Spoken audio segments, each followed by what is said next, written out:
Can you hear me? Yes, we hear you well. Okay. Well, it's very difficult to sit here and hear so many positive things about myself, I'm afraid. But I appreciate that, and I appreciate the depth of the comments as well, and the care that you've taken in making them, and the fact of the award, and all the trouble that you put into making this event occur, and making sure that I was part of it. And I also appreciate the fact that we could arrange this virtually, although it would have been better for all of us had I been there in person. I guess I should make some remarks as a consequence of that intense introduction. And how long would you like me to speak? How long would that be appropriate? Well, if you can do 15 minutes, that'd be great. But yes. Well, I don't know if I've ever only spoken for 15 minutes. No, we'd love you to speak more. Please go ahead. We are here.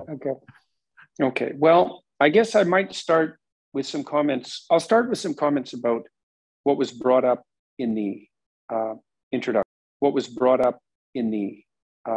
introduction. I'll start, I think, first of all, with a discussion about the state of my political belief, let's say. If it is a political belief, I think it's more a metaphysical belief, but it has political implications. So I've been thinking through the dichotomy between liberal and conservative, partly on the temperamental front, because I understand that there are different inbuilt temperamental predispositions that tilt us towards a more conservative or more liberal stance.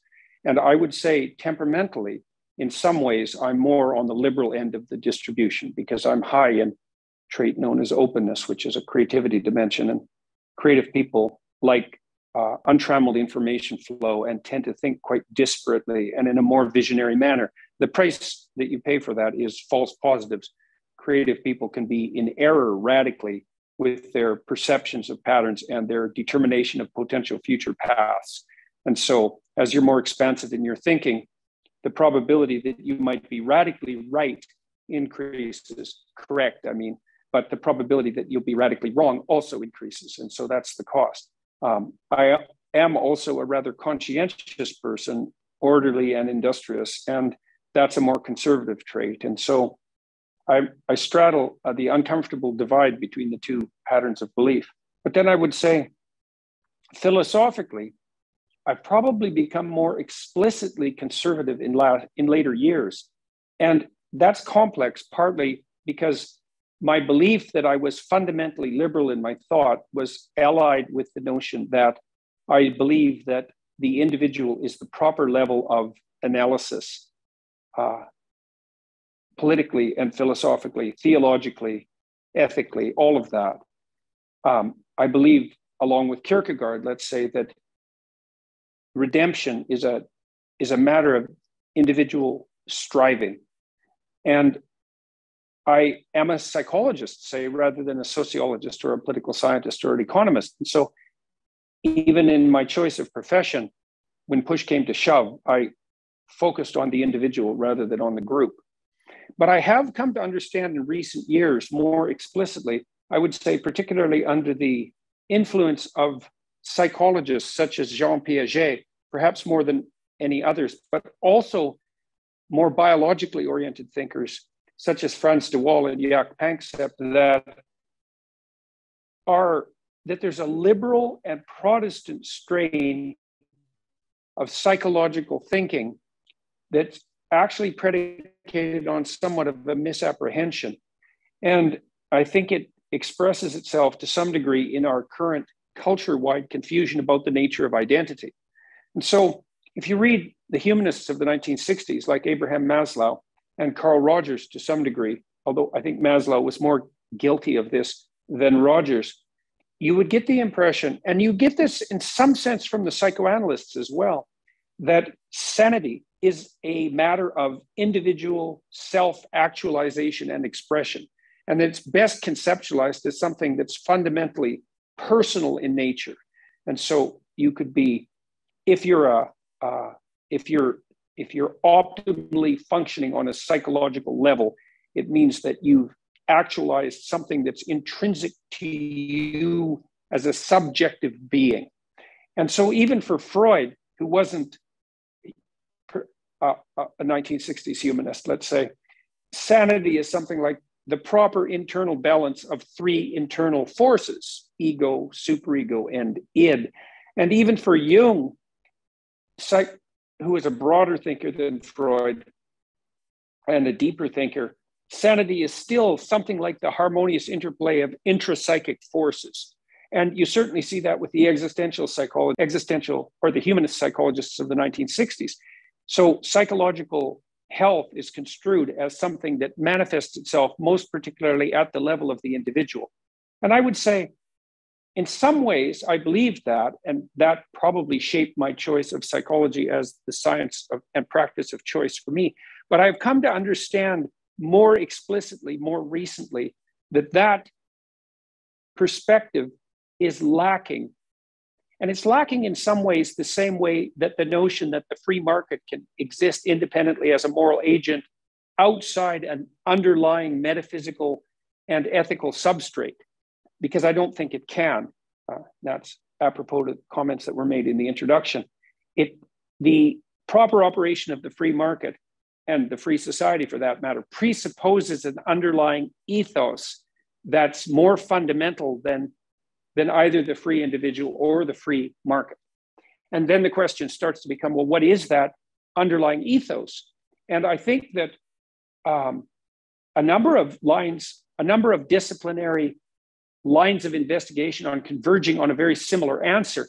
And the answer has something to do with the inevitable emergence of a ethos of social responsibility as a consequence of the necessity of maintaining progressing, iterative social interactions.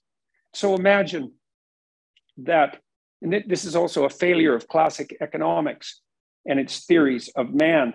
So classic economists presume that human beings are self-interested actors.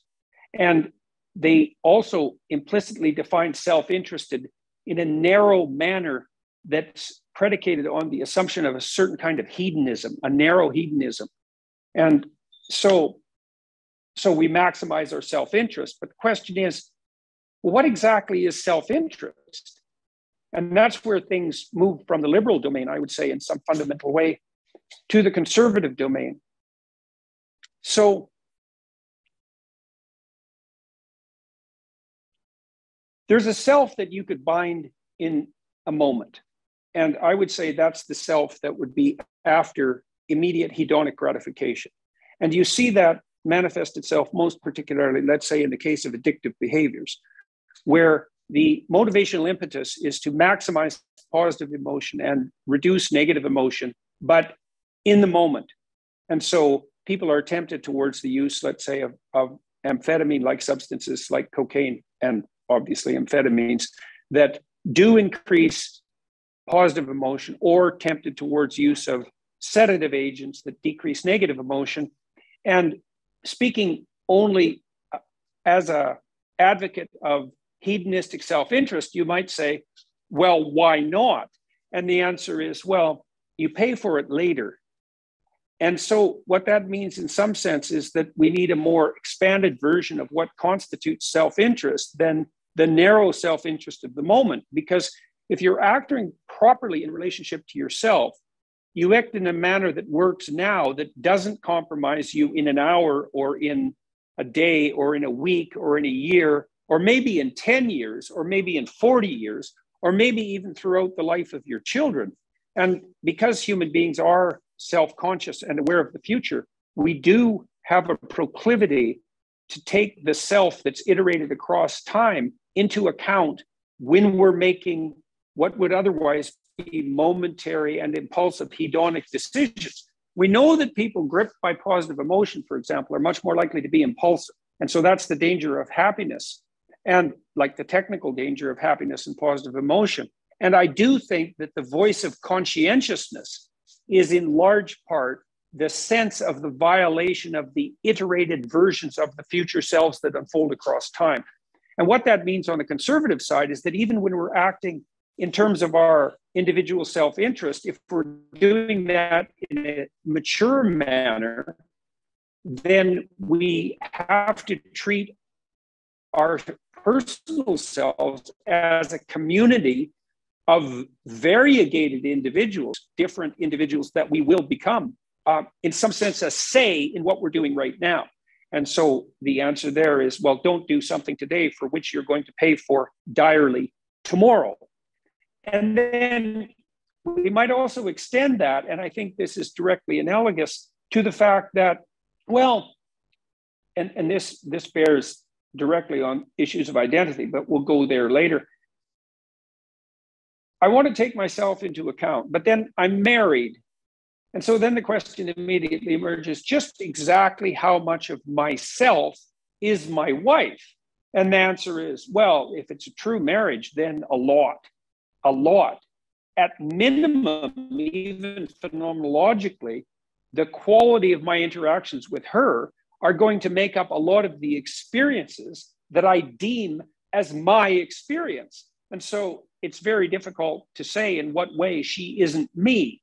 And I can certainly say that if you want to have a good marriage, you better bloody well treat your wife as if she's an extension of you, and an autonomous and equally valuable extension. And I don't mean in some metaphorical sense. I mean in some practical, continually iterative sense, because it'll just be hell for both of you if that's not the case.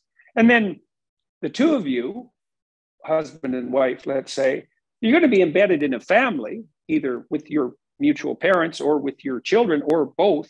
And then a harmonious relationship between you as an individual and your wife, and you as a couple, and your family as a unit, that also has to be established. And I think you can think about that musically in some sense. If all of those elements at those different levels of hierarchical arrangement are organized properly, then there'll be a harmonious union that emerges out of that. And if you abide by that harmonious union, then you exist in some sense in a state of productive peace and grace. And then that family unit has to be nested inside the local community, and then inside the town, and then inside the state, and then inside the country, and then to some degree inside the international order, and then to some degree within the potentially fatal embrace of the natural world itself. And understanding that nested embeddedment of the individual in those superordinate categories gives you a theory of sanity that's something more like the harmonious function of every single one of those social interactions at every single level simultaneously. And that's a much better definition of sanity. And I also think that sanity in the absence of that nesting is actually not possible. I don't know anyone who can be sane, or certainly not maintain sanity, without the constant feedback about who they are and what they're doing from agents in some sense outside of themselves, nested at all of those levels of order simultaneously. And so I've thought for a while too that one of the things that parents do for children is help them become socially acceptable enough so that their peers will accept them as playmates. We know perfectly well that that's a cardinal goal of early socialization. You want to make your children maximally socially acceptable, desirable, let's say, by the age of 4. And if you fail, the consequences are exceptionally dire for your child and irremediable by all known techniques. That's the clinical situation. And part of the reason you want to make your child socially desirable is because if your child is in constant interaction with the others that surround him or her in this hierarchical manner, they can outsource the problem of maintaining sanity and psychological integration to the world. Imagine that you have some character flaws, which shouldn't be that difficult to imagine. And then imagine that you're with friends, and they're real friends. And then imagine that you tell a joke, and the joke falls flat for reasons of delivery or lack of taste. And then imagine that your friends give you a bit of a rough time about that. And that's a reminder from them that you've transgressed a social boundary. And people are sending messages of transgression and and abiding by the appropriate or desirable social norms. They're sending messages about that to each other all the time. if with every word, with every facial gesture, with every nonverbal interaction, you're being reminded by the people you're fortunate enough to be associated with how you would conduct yourself if you were an optimally admirable individual. And that it's paying attention to those signals that basically constitute sanity itself, as far as I can tell, rather than it being merely the consequence of an optimally arranged pattern of intrapsychic sub-entities, let's say, or being a consequence of something like mere humanistic self-actualization in the face of external superego and tyranny. And so understanding that, and I think that's an indisputable truth, because the biologists who are studying the construction of animal hierarchies have come to exactly the same conclusion. I think it's an undeniable truth. That's tilted me in a more explicitly conservative direction, because if sanity itself is a consequence of the optimization of functional embeddedness within a traditionally defined hierarchy, then sanity itself is dependent on the maintenance of something like conservative tradition. And now that doesn't exhaust sanity in some sense, right? Because first of all, the social order can become warped and tyrannical, and now and then you have to take a stand against it. And we should also point out that there is great utility in transformative creative endeavor, but even making those allowances, which are crucially important, doesn't eradicate the fact that the fundamental foundation of proper psychological integration looks highly social and is dependent on the proper hierarchical arrangement and the proper complex function of social arrangements at multiple levels of analysis simultaneously. So that's definitely tilted me more towards a explicit conservative philosophy. No sanity without proper social function. It doesn't look like it's even possible. Partly, I would say, too, because it's too complex to regulate yourself, right? You don't have exhaustive self-knowledge. You're too complex to know yourself thoroughly. And so you have to outsource the problem of maintaining the delicate balance of your own complexity to multiple social actors and bring many, many different brains to bear on the problem. And so this is partly why teenagers are obsessed with fitting in. You know, their job, when they're young, they're dependent and they can rely on their parents to intermediate between them and the social world. When they start to escape that, they're not yet capable of being the more autonomous individuals they will be as full adults. And what they do is outsource the problem of who they should be and how they should act to their peer group. And, you know, that produces some of the pathologies of teenagehood. You say, well, if your friends jumped off a bridge, would you jump off too?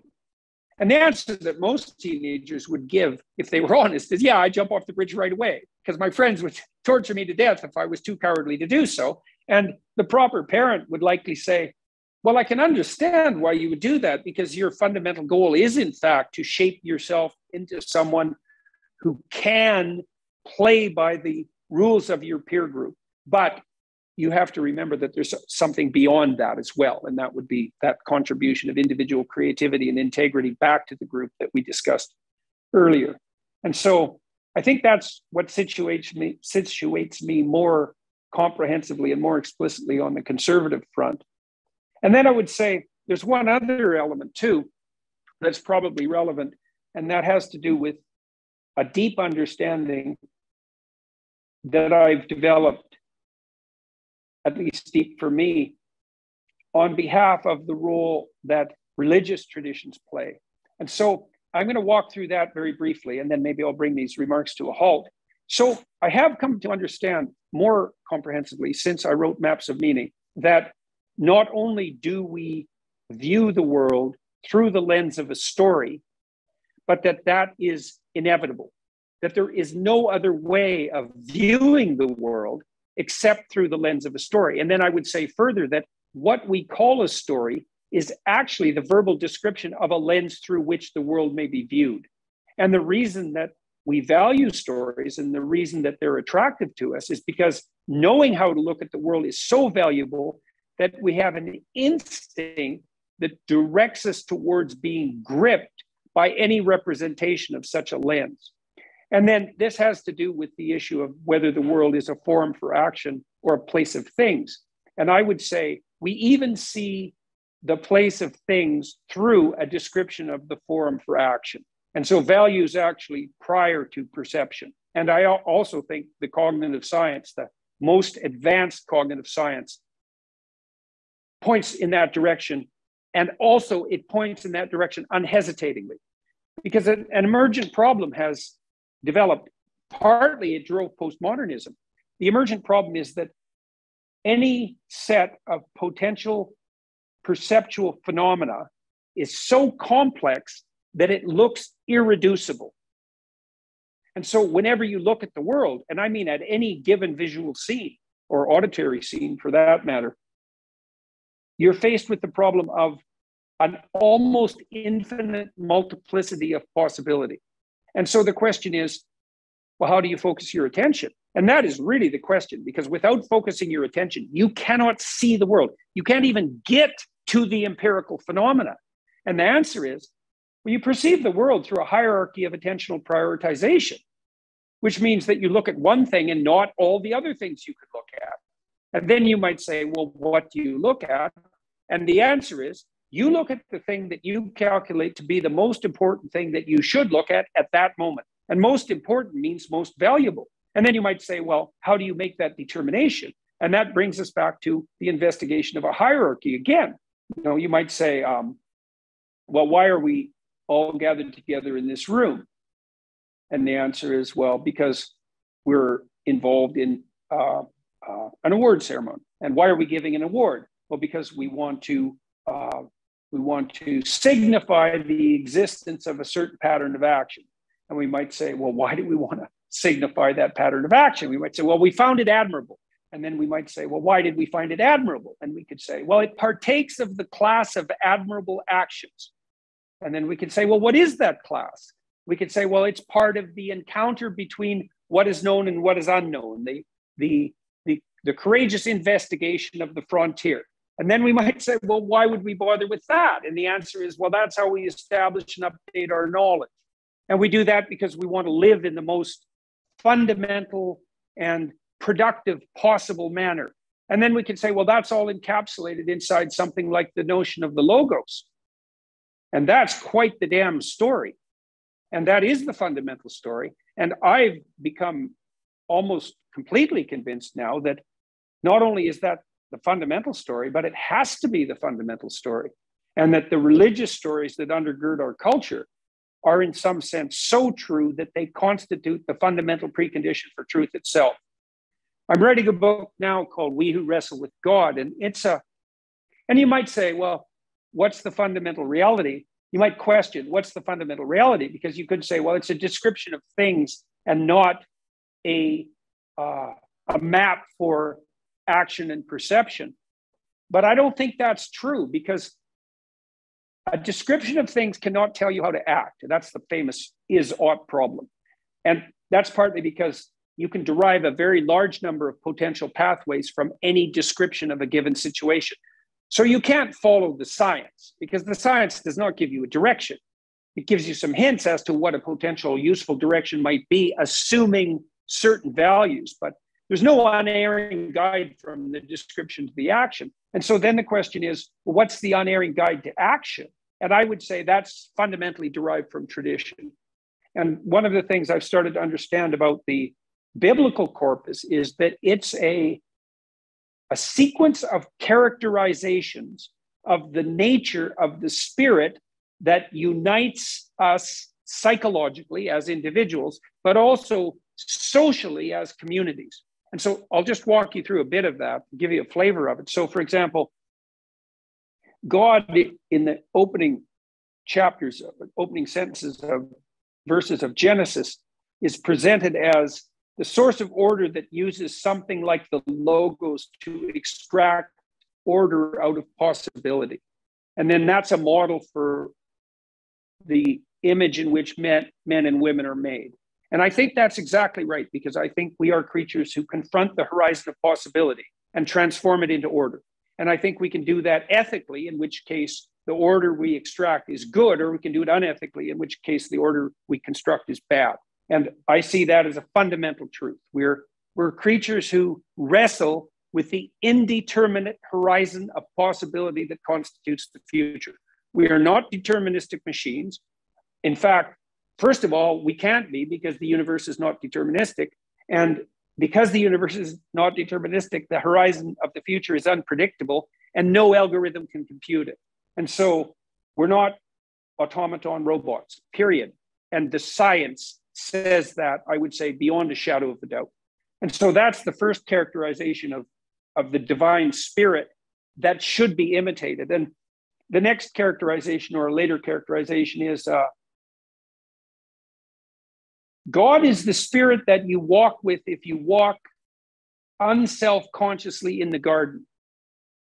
And that happens after Adam and Eve eat the fruit of the tree of the knowledge of good and evil and are banished from the garden. God asks Adam to walk with him, and Adam won't. And Adam won't walk with God because he's self-conscious. That's basically what he says, that Eve has given him a fruit that's made him aware of his own nakedness, and now he can no longer walk with God. And so you say, well, what does that mean? It's, well, you know what it's like if you're doing something worthwhile in a beautiful and relatively secure and safe place, and you're not self-conscious, is that you're imbued with a spirit of engrossment in the nature of being.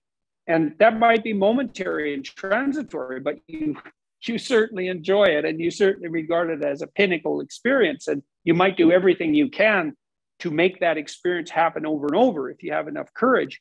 And then in the story of Cain and Abel, God is the spirit that calls us to proper sacrifice and holds us accountable if we fail in that task. And I think that's more or less self-evident that's a high-level spirit that does that, you know. And it's also something that's independent of us, because this is something that Dostoevsky explored famously in Crime and Punishment, is you can break the moral code. And this is where Nietzsche was wrong. You can break the moral code, but you will hold yourself accountable, or more to the point, something within you that's outside of you and transcendent will absolutely hold you to account. And I think that's an undeniable fact of human experience. And we don't know what that spirit is, but we certainly know that it exerts a great influence on us. And then in the story of Noah, God is construed as the spirit that calls the wise and just to prepare in the face of intuited catastrophe. And is that not a spirit you would follow? Is that not a spirit you would believe in? I mean, and is that not a spirit whose possession of someone else would cause you to, at least in some probability, admire that person? I think the answer to all that is yes. You know, if you know someone wise and just who's becoming concerned about an impending disaster and who is taking steps to forestall it, then the probability that you will imitate that person is very high. And that's the imitation of this abstracted divine spirit. And in the story of Abraham, God is the spirit that calls human beings out of their safe household, let's say, safe nation for that matter, safe complacency, into the world of adventure. And Abraham has quite an adventure. It's certainly not the simple pursuit of happiness or security in any sense of the word. And then I'll give you two more examples and then close this part of it. So there's another later, a bunch of stories, but later in part of the narrative of Exodus, it's actually in Numbers, but the Israelites are wandering through the desert. And what does that mean? Well, imagine you're in a tyranny, and we're all in a tyranny to some degree. Sometimes it's the prison of our own imagination. And you might say, well, what stops us from breaking the bounds of tyranny? Because why subject yourself to tyranny? And the answer might be, well, if you drop your sterile presuppositions, you don't go to the promised land, you go to the desert. So that too explicit certainty, when disrupted, doesn't produce redemption, it produces radical doubt. And so you end up somewhere outside the tyranny that's just as bad as the tyranny, but it's a mirror image, and that would be the desert. And so that's what happens to the Israelites. And they're wandering around in the desert, and they're getting pretty desperate because it's been a long time. and they don't know which way's up and they don't know which way's down, and they lose faith. And so God is not very happy that they lose faith, and he sends in a bunch of poisonous snakes to bite them, which seems a little harsh on God's side, but he seems to have a thing for disruptive snakes, and so he does it anyways. And they're biting the Israelites to the point of destruction and distraction. And so the Israelites all get together and they decide that they should probably return their allegiance to God. And they go see Moses and they say, you know, could you have a chat with God since you seem so close with him? And maybe you could get him to call off the damn snakes. And so Moses speaks to God. And then the story takes a very weird twist, because it would even make sense as a story if God softened his heart and repented and got rid of the snakes, which he produced. But that isn't what happens. He tells Moses to cast a serpent in bronze and to erect it on a staff and to place the serpent on the staff in the ground. It's an echo of the serpent and the tree of life. In any case, or it's an echo of the staff of Moses that transforms into a serpent, because that's part of what happens during the plague. In any case, you put down the staff of bronze with the serpent on it, and then you get the Israelites. He says, bring the Israelites over and have them look at the snake, gaze upon the snake. And if they do that, well, the snakes will still be there, but if they bite them, they won't die. And that's a very weird story, because the simple thing to happen from a narrative perspective is that God just chases away the snakes. And the fact that he gets the Israelites to go look at these wrong snakes that's very mysterious. But I know the key to it, at least in part. You know, one of the things clinical psychologists have learned in the last 100 years across the fields of clinical psychology, all the different subdisciplines, is that if you expose people voluntarily to the things that hurt and frighten them, they get braver. They don't get less anxious. They get braver. And that generalizes. So if you expose someone, for example, who's terrified of elevators, who has agoraphobia, and they learn to re-inhabit the elevator, it's often women, they'll often go have a fight with their husband. And they might have been afraid to do that for 20 years, but they get braver because they've confronted the catastrophe of potential humiliating death inside the elevator. They find out they can tolerate it, and then they have a much more courageous orientation towards life. And that's a fundamental clinical dictum. Exposure to that which frightens you into avoidance, if it's voluntary, is curative. And that's the key issue in that story of Moses. And that's really something. That's a near literary miracle. But there's something on top. So that's another aspect of God. God might be he who sends the snakes, but God is also the spirit that will inhabit you if you courageously confront the snakes that assault you. And that's something to know. And then you get a transformation of that in the Gospels, because Christ assimilates himself to the serpent on the stake. And he says something like, unless I'm lifted up like the serpent in the desert, and unless you lift me up like the serpent in the desert was lifted up, there will be no entry into the kingdom of heaven. It's something like that. And that's a very weird thing for anyone to say, especially given that the references to a story that's almost completely opaque, that was written maybe at least 2,500 years before. And so that really begs an explanation, right? That's either something random and inexplicable and bordering on insanity, or it means something so damn deep it's almost impossible to penetrate. And it's the latter that's true. And I think I figured out, at least in part, why.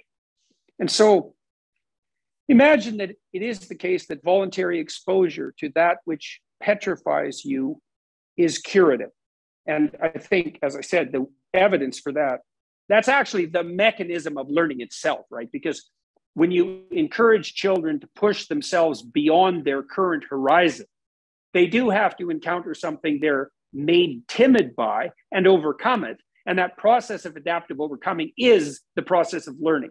So the fact that voluntary exposure to the frightening and unknown is curative is actually a definition of the process of adaptation itself. And then you might say, well, how radical does that have to be in order to be optimally successful? And I would say that's what Christianity has been attempting to explicate for 2,000 years. And so the notion would be, if you think about the Passion story is in some sense the sum of all possible snakes, because it involves Carl Jung described the Passion story as an archetypal tragedy, the archetypal tragedy. And the reason it was archetypal in some sense is because it represented a limit case. It may be possible to formulate equally tragic stories, but it's not possible to formulate one that's more tragic. So it's the essence of tragedy itself. And you might ask why, and I can give you a few hints as to that. Well, first, the core of tragedy is undeserved suffering, let's say. And then what you have to do to make it archetypal is you have to magnify the undeserved and you have to magnify the tragedy. And so that's easy. First of all, you make the person who's submitted to the tragedy not only innocent in all possible ways, but as good as anyone has ever been. And then you make sure everyone knows that, because there's no misapprehension as to that goodness. And then you make the death early, and then you make it brutal in the most brutal possible way. And then you make it brought about by tyrants as a consequence of betrayal, pushed forward by someone who is relativistic in relationship to the truth at the hands of a mob that knew that the innocence was real and that chose a criminal instead to be redeemed. It's like, that's pretty bad. That's pretty bad. That's kind of the sum total of all the horrors of life. But then that's not all, because in the cloud of mythology that surrounds Christianity, there's a notion that the figure of divinity that Christ represents is not only the voluntary confrontation and acceptance with the worst that individual life can possibly throw at you, but also the encounter with hell itself, because Christ harrows hell. And we talked a little bit earlier in the intro about totalitarian atrocity. And, Nazi death camp or a Gulag archipelago camp is pretty much a close enough analog to hell for me, as something that would demonstrate the reality of something like hell, which is an evil that's so deep that it's transcendent in some real sense. And that's really what the Nuremberg judgments decided, as we all know. And I would say that to face the totality of life does not only mean to face the reality of unjust suffering and the sacrifice of the innocent, but to encounter the very forces of hell themselves. And that is the pathway to redemption. And that's a hell of a story. And I think, as far as I can tell, and I don't know what this means in the final analysis, and neither does anyone else. As far as I can tell, it's just true. And I can close by saying, let's think it through for a minute. Like, imagine that you were going to maximally adapt to life. Well, how could you get away with avoiding any of it? Like, you have to go everywhere in some sense, and you have to do everything in some sense, and you have to accept everything about life, because otherwise you're hiding away, right? You're not calling on yourself even to be forced to reveal what is within you that would allow you to prevail.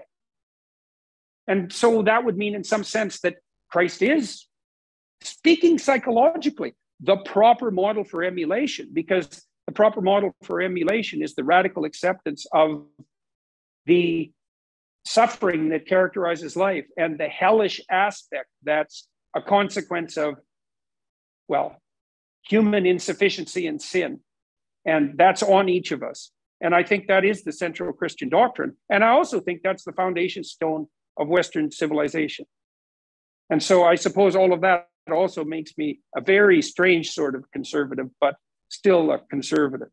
And so, yeah, I'm detailing all of that and more, I would say, in my next book, by the way. And that's what I've been working on now. And so that's probably not such a bad place to stop, because that's a lot of information in a very short period of time. So I would like again to thank all of you in the deepest sense, and again to express my regrets for not being able to be there in person. I'm zipping about in many places in a very short period of time, and I'm glad we were able to do this, and I'm glad that it worked. And I appreciate, as I said, all the time and effort and the recognition, let's say, that this represents. And that's a good place to bring these remarks to a close. Thank you for joining us, and thank you very much.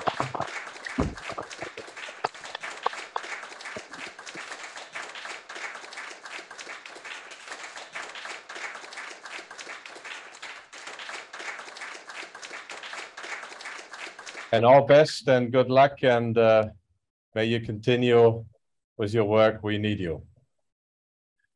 Well, I hope perhaps we can meet when I'm in the UK, and I'll be in the UK for about a month right away. I think I land there next week, and so we can make arrangements to conclude this properly in some manner in person, and that would be very good. So thank you all for the signal honor. It's much appreciated.